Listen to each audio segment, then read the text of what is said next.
So welcome everyone to our electoral training series. The webinar for today is Recruiting Volunteers for Your Direct Voter Contact Event. It's great to have all of you here today. Quick introduction, my name is Olga Liapi-Smuzzi. I'm an Associate Organizing Director with Indivisible. And yeah, we're going to be tackling this topic. Just as Larry said in the comments, there is a lot going on as we get closer to the elections this November. And one of the major challenges that we've been hearing from group leaders and group members out in the field across the country is that even though all of you are planning really great direct voter contact events, so canvasses and phone banks, no matter how much planning you put into it, if you don't get enough people there, it's hard to have a really effective event. So the real purpose of today is to focus in on how do we bring recruiting up to the next level to make our direct voter contact events as powerful as possible.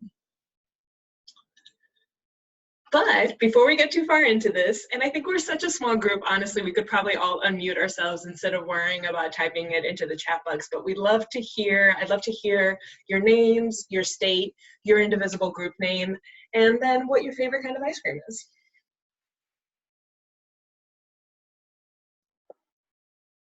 Whoever wants to start. I'll start. My name is Trish Florence. I'm in Texas. My group is SATX Indivisible. We're in San Antonio. And because I am in Texas, my favorite ice cream is Bluebell, which is a Texas thing. Favorite flavor, all of them. I love it. That's awesome. Welcome. Welcome, Trish. Thanks. Let's go to Carolyn next.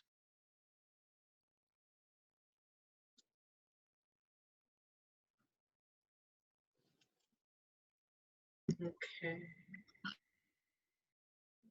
I just saw you unmute yourself, Carolyn. Do you want to introduce yourself? Hi, there we go. Hi, I'm Carolyn. I just got on. So I'm kind of behind. Sorry about that. I'm Carolyn McGraw. I live in San Diego area. I'm with Indivisible or Independent Indivisible or Indy Square. Excellent. Welcome. What's your favorite kind of ice cream? Oh my gosh, probably vanilla. A solid option. Thanks so much. Welcome. We've got, how about Jean next?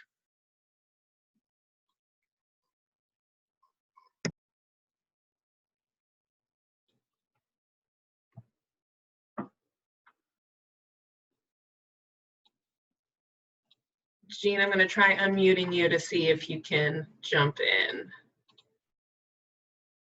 in.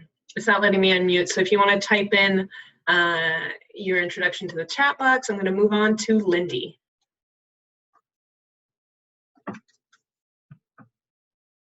I'm Lindy Olson. I'm also in Texas, and my Indivisible group is in Sherman. We're a tiny community, and I'm currently at our Beto for Texas headquarters, trying to multitask.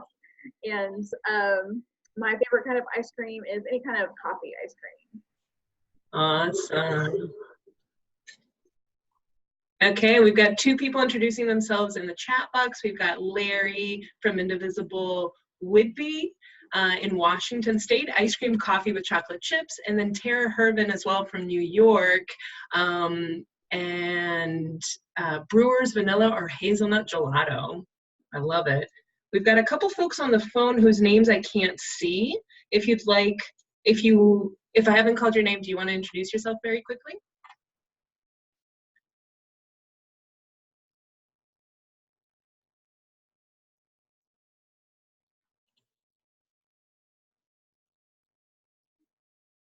Going once, going twice. All right, we'll go ahead and move on then. It's so great to have all of you on the call today. Thank you so much for making the time. And yeah, let's go ahead and jump right in then. So like I talked about a little bit, we have some goals for this training.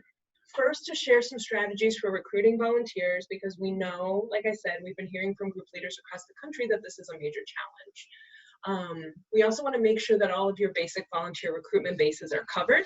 There are some best practices that have been really effective in groups across the country. Some groups have had a lot of luck using these best practices, and so we want to share them with you today. And then finally, we want to revisit some key concepts that make our recruitment conversations more powerful, including a hard ask and how to retain volunteers once you build a group of them. How do all those goals sound? Thumbs up. I see some nodding. Okay. Excellent. So how are we going to do all that? We've got 6 main parts to our agenda today. We're in the introductory piece, the introduction and the goals. We're going to talk about why we recruit. Then we're going to move into those recruitment best practices, how we take a person from interested to actually being committed, that hard ask. And then finally, we're going to touch on volunteer retention. In a larger webinar, we normally structure the question and answer time towards the end, but we're such a small group. Feel free to unmute yourself and just jump right in if you have any questions. Okay, so why do we recruit? Well, we've identified 3 major reasons here for recruiting, the first of which is to grow our power and accomplish more. If any of you have been to our Indivisible institutes, which were these big training programs we did across the country this year, you know that the way that we define power at Indivisible is the capacity or ability to direct or influence the behavior of others or the course of events. Now, as a member-led organization, one of the major ways that we actually garnish this power and really use this power is through our people. And so those are inherently linked. If we're able to grow our amount of active members and grow the number of people who are coming to our events, we're inherently more powerful as an organization. The second reason to recruit is to bring in new ideas and new voices. You've probably experienced this, if not through your Indivisible group, at other community events or other organizations, that if the same group of people are always the ones who are coming to the meeting, usually it's a lot of the same ideas and it's a lot of the same conversations. So making sure to have those new voices and that new energy can really bring a kick in the right direction for a group who might be a little stagnated if it's all the same people attending the events. Then finally, it's to develop a lasting and sustainable movement. I know that one of the major challenges is that if you don't have a lot of people attending your events or your group meetings, it probably means that a lot of the work is falling on very few people, making it very difficult for you to actually be able to share work across the board, and also making it less likely that you're able to build an organization that's going to last a long time, let alone something as big as a movement like we're trying to build here. Okay, so those are the reasons to recruit. But really quickly, I'd love to hear, and again, you can either type it in the chat box or just jump in. I know that there are a lot of folks trying some tactics out there. So where have you had luck finding new people to recruit into your Indivisible group or into specific events? I'd love to hear what strategies you guys are already using.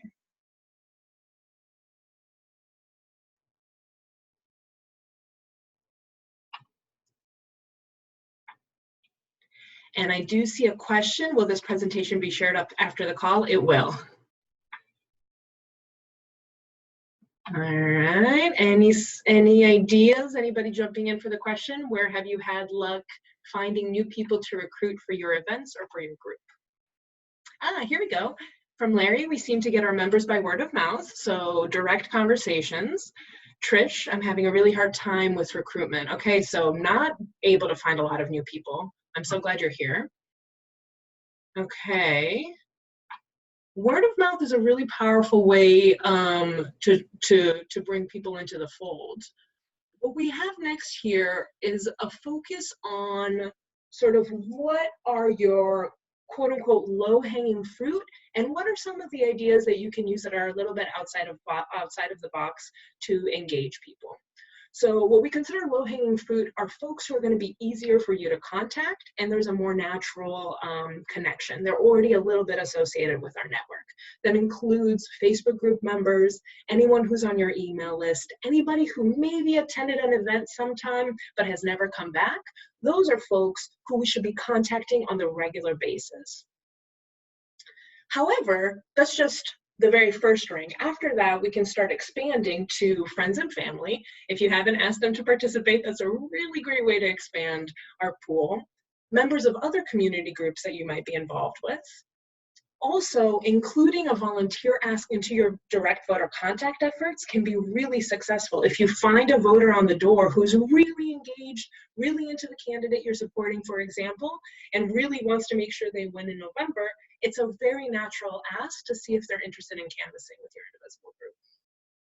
And then finally, one of the major points we want to make in this presentation today and in this webinar is that essentially every opportunity, every conversation is an opportunity for engagement. All it takes is actually asking the person to participate in an event.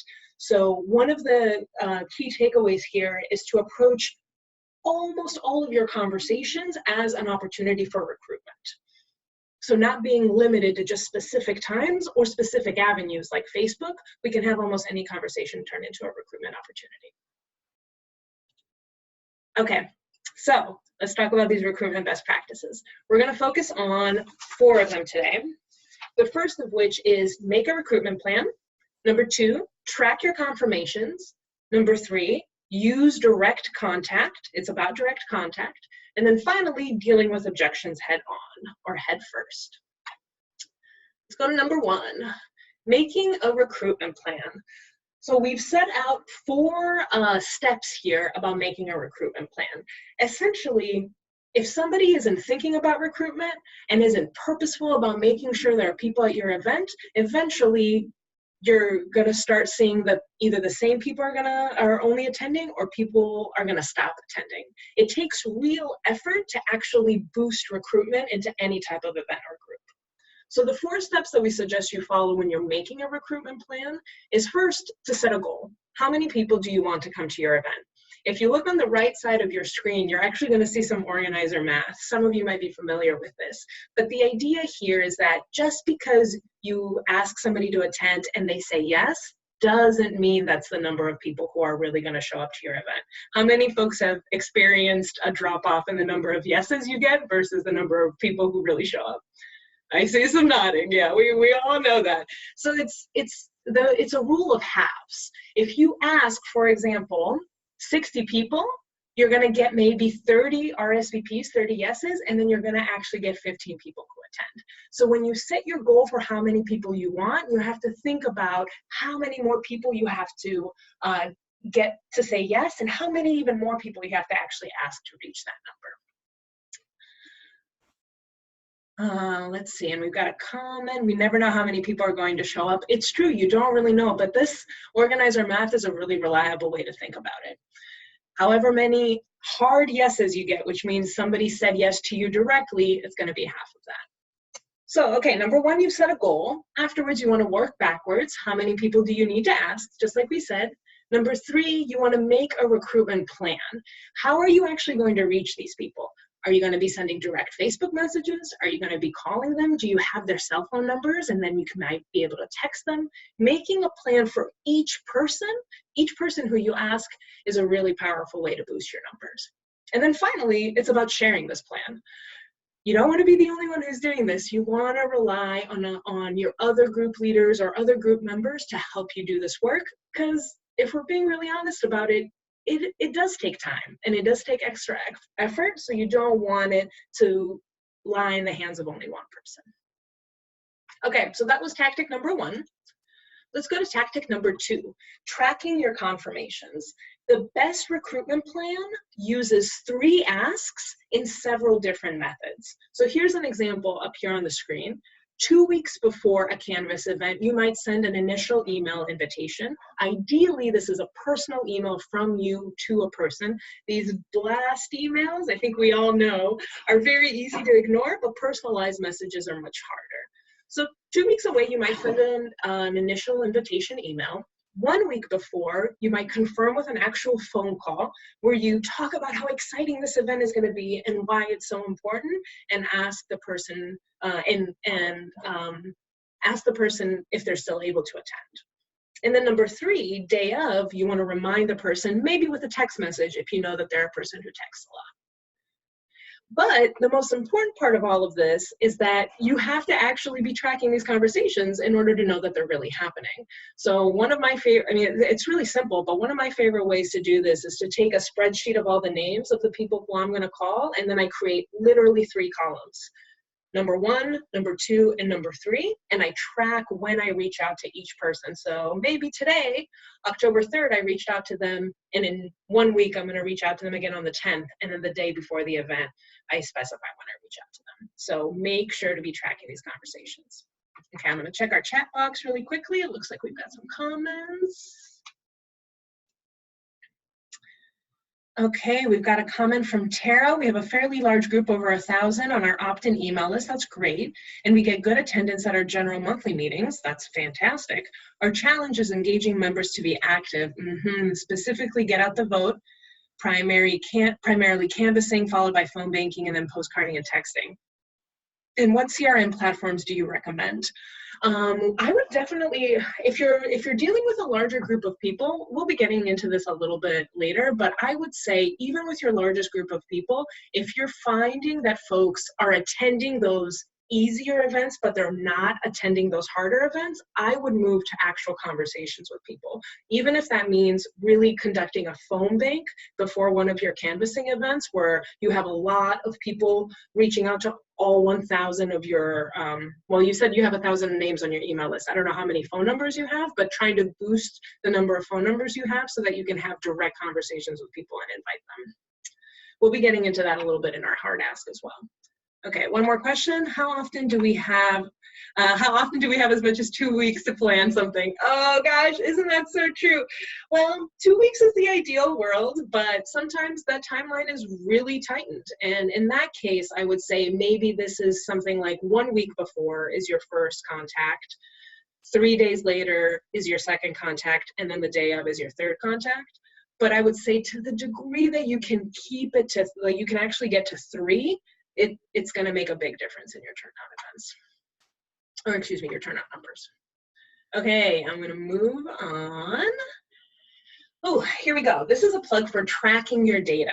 I don't know how many of you are have essentially a membership list, but a list of everybody who participates in some of your events or your group meetings, their name, their email address, and their phone number. To the degree possible that you can really start tracking the data of your members and of your potential volunteers, the easier it is for you to actually use all of these recruitment tactics when it comes time to boost your attendance at a canvassing or a phone banking event. And so we've got a couple best practices here for you if you don't already maintain a list like this. For one thing, you want to make sure that you have a sign-in sheet at all events that includes the person's name, email, and phone number. We definitely suggest assigning someone in your group to actually input the sign-in sheet data into whatever tracking spreadsheet that you have, because I don't know about all of you, but I have definitely seen those sheets and sheets of sign-in, those sheets of sign-in paper that you don't never do anything with. That's lost data. So making sure you really assign a person to it is what makes that data usable for you on the recruitment front. And then finally, you want to actually periodically check that spreadsheet to see that the information is up to date. I have seen many instances where some of the most involved leaders might change their phone number, but even though everybody knows that their phone number has changed, nobody has changed it in the overall tracking spreadsheet. So making sure that information is up to date is also really important. Okay. Let's keep going. So we've got the third tactic, which is direct contact works best. So just like we know that the best way to reach voters is direct voter contact, canvassing, phone banking, it's the exact same thing when you're trying to reach volunteers. The more direct you can make it, the better. Now, you don't always have a phone number. You don't always have the ability to talk to the person directly, but think about how you can use it in the most direct way possible. And so I'll give you a couple examples about what I mean from that. If you only have a Facebook profile, instead of posting to your Facebook page, like to your group page, actually send a direct message to that person. If you only have an email, don't send this mass email blast, send a personalized message from you to that individual. And then if you have a phone number, actually pick up the phone and call them or text them directly. The idea here is to make it as personal as possible. Okay, now if we're talking larger numbers, because like it was mentioned in the comments earlier, I know there are a lot of groups across the country that are actually really large who have a very large pool of names to work off of. If you're able to build your phone number list up to be really large, we would suggest actually holding phone banks before some of your major events. So before you have a Canvas or a phone bank for your phone bank. It sounds kind of funny, but it can be quite effective. So what is this phone bank about? You're going to be calling through your group list and using the hard ask strategy, which we'll get into, to ask them to participate in a direct voter contact event. Who are you targeting? You're targeting people who need a little extra touch to actually get active. What do you need? You'll need your group list, you'll need time, and you'll want to think about layered asks. And what this means is not just having one event that you're turning out for, but think about it as having 2 or 3. Maybe your next 3 canvases are already scheduled. So if a person says they can't come on Tuesday, you can immediately invite them to Sunday. And then finally, who should make these calls? Ideally, you are spreading this out throughout many group leaders, so it's not 1,000 calls on just one person. It makes it a lot easier if you have a group. Even a small group like 2 or 3 can make something like a phone bank of this size go by really quite quickly. Okay, I'm gonna check the chat box really quickly. Oh, in terms of tracking, okay, what we really need is every action, the volunteer side of SmartVan and Vote Builder. Jean, we are working on it. We're hoping that every action is gonna be inside of our Good. I'm really looking forward to it. I agree with you. Every action is a really great tool, but you don't necessarily need it if you just end up using a spreadsheet. But I agree with you, it's really great, and we're working on it. And then finally from Tara, in terms of tracking data, that's why I asked what CRM platforms you recommend. We're buried in the spreadsheets. Yeah, it's definitely a challenge. I can get back to you on some of our recommendations from our data team, but I would definitely suggest, yeah, I would definitely take that question back and see if I can find some other solutions for you if you're finding that your spreadsheets are just too many of them to keep track of. Okay, we've got tactic number 4, dealing with objections head first.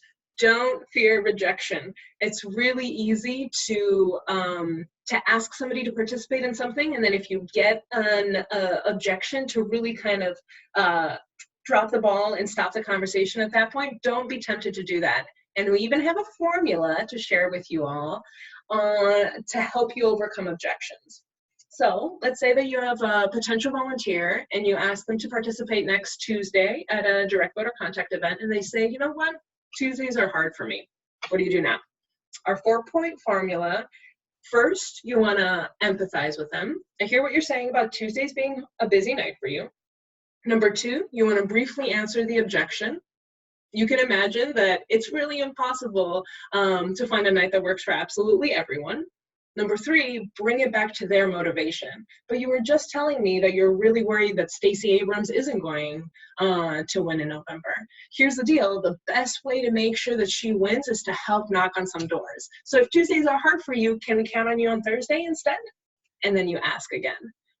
The reason, a quick plug, I absolutely love this overcoming objections formula, and I use this in my everyday life, not just when I'm trying to get people to attend at direct voter contact events. So I'm a huge fan of this. But the reason that it works, and you'll probably notice it in here, it's because it uses that person's real motivation to get them to attend an event. Because unless they're a really good friend of yours, and they're probably only going to do this a couple times, asking for a favor eventually runs out. But the thing that motivates each one of us is personal to us. And so if you know what that is, or if you ask some questions to find out what that is, you can use that as the motivating factor to ask a person to be involved. But then the other part of this is that, if Tuesdays don't work, that's okay. We've got a layered ask here. Here's Thursday, here's another option. Does somebody want to give this overcoming objections formula a try? I will keep the slide up. But do we have any brave volunteers? Oops. Oh, so much silence.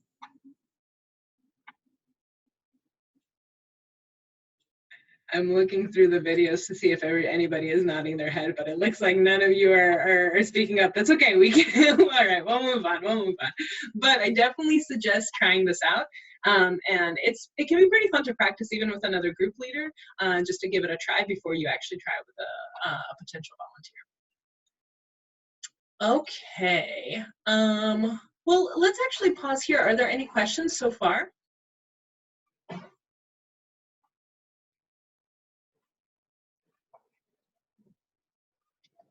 Anybody unmuting themselves? Okay, I'm going to keep it rolling then. All right, so how do we take a person who's interested but maybe has said that they're interested in a whole lot of events but has never actually showed up to be committed and actually attend an event? A lot of it has to do in how we ask them to attend. So I don't know how many of you are familiar with this, but a really great tactic to use is what's called a hard ask. And the acronym that we use to remember this is SPECIAL. You want your ask to be specific, persistent, you want to use either or language, you want to have an air of confidence, emphasize the importance and the urgency of what's happening right now, apply some social pressure, and then layer your asks. Some of these things we've already touched on, but the whole picture of this special acronym is what makes a really powerful ask. So we're going to jump into each one. Let's start first with specific. So we've got two examples up here on the screen. The bad specific example is, can you come to our event on Tuesday? Technically, Tuesday is specific enough, but the reason that that doesn't work is because it doesn't give that person all the details they need to make a decision. You want to give as many details without giving unnecessary details, but you want to give all the details they need to really be able to think to themselves, can I attend that day? So a better specific ask is, can we count on you to join us for a rally outside Senator X's office on Main Street on Tuesday, November 21st? Moving on to persistent. This is a rare instance where if you get told, you know what, I don't think I can make it on Tuesday, we want to push past. We actually want to continue asking, and we want to make sure that we're pivoting our asks so that we're continuing the conversation. So again, if you get told, no, I'm not able to attend on Tuesday, okay, how about Thursday? So persistence links in with our either or language. Can you come to our event on Tuesday limits your ask to just that one event. However, you could say something like, which upcoming canvas works better for you? Tuesday, November 21st at 5 p.m. or Sunday, November 26th at noon. And so that way you're giving a person two different ideas to play off of, and you're using, you're staying persistent in your questioning. Okay, next. You being confident. It's incredibly important to approach our asks with an air of confidence and an air of enthusiasm. The work that we're doing is really important, and the more excited we can be about the event that's going on, that canvas or the phone bank, the more excited they are likely to be, and the more likely they are to say yes. If the canvas sounds like it's not going to be a lot of fun and it kind of sounds like it would be a boring activity, that person is less likely to say yes. So that confidence ends up being a really important element in the hard ask. And a pro tip here is to smile when you're asking someone to commit, even if you're doing it over the phone. Okay, that brings us to the point about importance and urgency. A lot of times if we're trying to get a lot of people to attend an event, I have at least found with myself that I can get a little bit of tunnel vision where I'm just asking the person specifically, okay, can I count on you to be there? But if we don't give the context about why that event is so important, it's less compelling. And so putting in the importance of why this event matters on this very day and why we're doing this work in the first place makes for a more compelling ask. So the bad example is, can you come to our event on Tuesday? It's really important. However, you can make it more powerful if you say something like, can we count on you to come to our phone bank on Tuesday? We'll be calling voters with information about the upcoming election, which is only a few weeks away. Will you stand with us on Tuesday to make sure Stacey Abrams wins in November?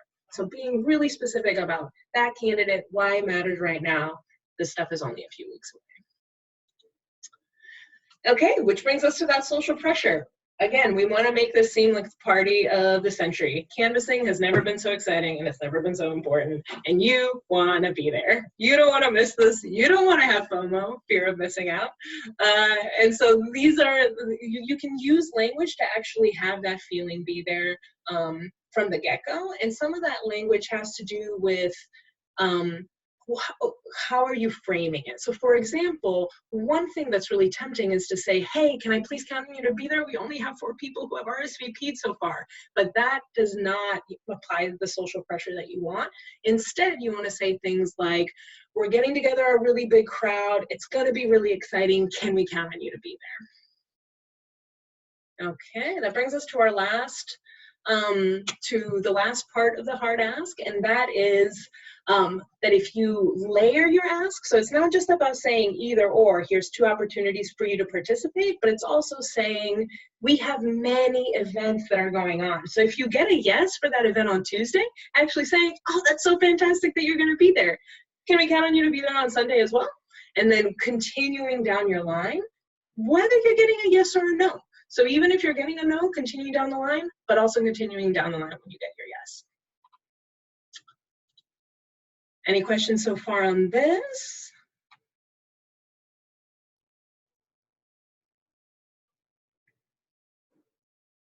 I'll give you all a moment to unmute yourself if something's coming up. Okay, I know, Keith. It seems like a hard sell. Oh, I think Larry, you said that you're in a place where you can't unmute yourself. I'd want you to tell me more about that. You will get a copy of the slides, Megan. I'm guessing that probably, Larry, what you mean by something like a hard sell, that it might come off too persistent or too, I have never spent a lot of time in the Pacific Northwest. I've only spent a very small amount of time there. But I'm guessing that what you mean by that is that it's a little too strong. And I think that it does take a little bit of practice. At first, if you're really thinking about all the different elements of it, it is possible to come off a little bit too strong. But if you really think, I'm gonna go back to the slides over here. If you really think about it, like the elements of this is, if you're approaching this with a layer of confidence and you're really bringing this up as like, hey, here's why this is really important and a lot of people are participating, it can actually feel really nonchalant. In the ideal scenario, your hard ask doesn't feel like a sell at all. You're really just making a compelling case about how everybody else is going to participate in this thing, and you'd be pretty much missing out if you didn't participate as well, assuming that you really care about this stuff like you told me you did.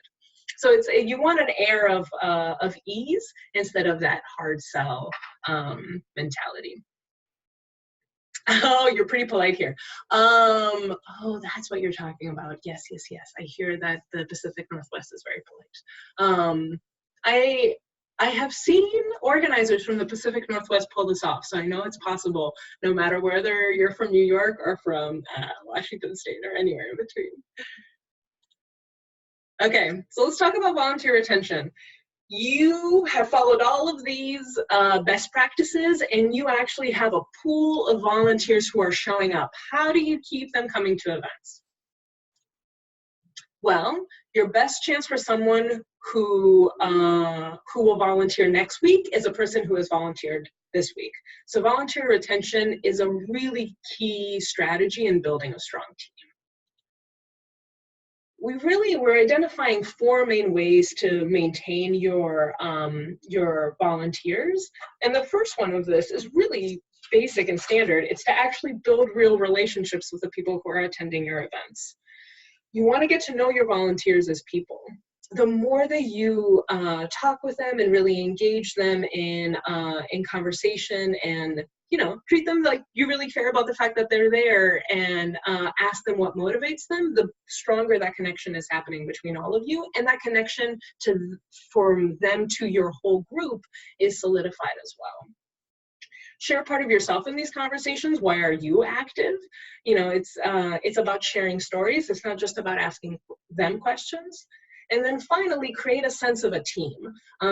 You want to share with them the importance of their participation in what's happening, not as an exchange, not like, oh, thank you so much for showing up, but thank you so much because we've all made a huge difference. Just today, we were able to knock on 500 doors, and a lot of that was due to your participation. It was so great having you here. Thank you so much. So sharing that larger picture and making them feel like they're part of the team. Okay, next, valuing our volunteers.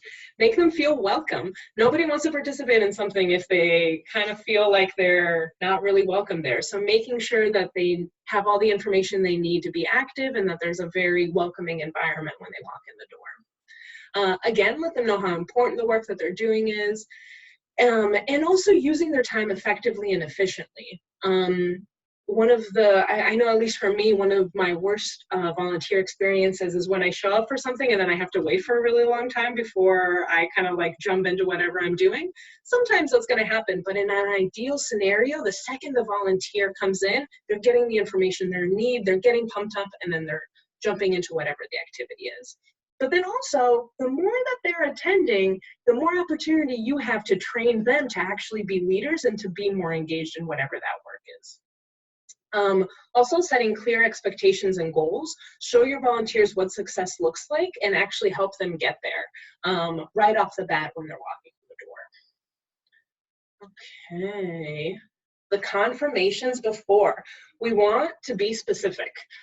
Set clear expectations for your shifts. So when the volunteer walks in the door saying, hey, here's what the last knock is, here's how big our packs are, and then once you're done, make sure to come back and debrief as a group. You know, you want to set the full expectations for what the experience is going to look like. Also create a sense of obligation. Let them know that their work is important and that we're counting on them. You know, we want to make sure that folks aren't lying about their data. We want to make sure that folks are really finishing their packs, and people are more likely to follow through on those expectations if we're really clear about why those things are so important. Okay, and then finally, we've got follow-up afterwards. Debrief after every shift, making sure that the volunteers felt comfortable, had a positive experience, but also dealing with maybe some challenges that came up along the way. Say thank you and show gratitude to the volunteers for participating, but then also reschedule every volunteer shift before they leave and track everything into Van. So when you're holding that debrief, at the end of it, actually say, hey, this is so fantastic. We have, again, that layered ask. We've got another event happening on Sunday and another one on Monday. Which one can I put you down for? And then making sure that you're continuing that cycle of volunteering forward. And then holding one-on-ones, we call these maintenance one-on-ones, but this is where if a person hasn't come and volunteered for a while, try to meet up with them, give them a call, and just ask what's going on. That goes back to that first bullet that we talked about, the building the personal relationships. If you have a committed volunteer who all of a sudden disappears, there's probably a reason why, and if you can check in with them about it, that's going to connect them back into the group again. Okay. That is the end of our presentation, as a matter of fact. So any questions or comments overall? Jean, we cannot track them in Van. Well, what you can do, you can work with your organizer, however, especially if you have some, it is true, because we don't have every action available across the board for groups, you would have to actually work with your organizer to do that kind of tracking, but without Van, you can definitely track them on your own spreadsheets. Tara, thanks so much, Olga. Look forward to receiving the slides and any thoughts on the platforms. I promise I will get you that answer, Tara. Any other, let's see, I'm gonna scroll up the comments and see if I missed anything. If I approach my ask as presenting the person with an opportunity to do something what they want to do, I am more successful. I love that comment. Absolutely, Carolyn. I think that's right. If it's something they've already shown interest in, instead of asking them something sort of like out of the blue, you're much more likely to be successful. That's a really great point. Okay, if we could afford it, I'd use Zojo Online. I'm actually not familiar with that database. And rather than Excel spreadsheets, because they're much more helpful. I'll look into that one. I don't know if anybody else has any experience with that database in particular. Okay, awesome. Thank you, Megan. I did, that's right. I did give each one of you, or at least most of you on here, a call to remind you about the event today, and that was using one of these best practices. I am pleased that you noticed that. And I would like to say that let's see, we've got 1, 2, 3, 4, 5, 6, 7, 8, 9, 10. It looks like we have about 12 people on the call, which is amazing because we only had 11 people register. So that goes to show that it can really boost your numbers. Larry, I agree strongly about the need to build personal relationships, but it's difficult to build that many relationships. It's true. I'm trying to figure out how to give my members personal access to our leaders in more systematic ways. I would definitely say that one of the best ways to do that is to spread that out amongst many leaders. One of the things that I think is really tempting to do is to give the responsibility of recruitment. If your group gets to the point that you assign one group leader to do recruitment, that seems like that is a great first step, but an even better step is to give this work to several people so that everybody is responsible for that type of relationship building and it's not just in the hands of one person. Because I agree with you, once you get big enough numbers, this is a major task and it ends up having to be the responsibility of many. Zoho, okay, still not familiar with that database, but thank you for the recommendation. And then, okay, it looks like that's it. Thank you so much, everyone. It was so great having you all on here. And please look out for an evaluation and also the slides. We'll be sending those around by email. If you hopped on this webinar with just a phone call rather than using your computer, please go ahead and shoot into the message box your email, and I'll make sure to get you an evaluation as well. But if you just logged in by your phone, we won't be able to track you backwards. Okay, thank you so much, everybody. It was great seeing you all on here, and have a good night.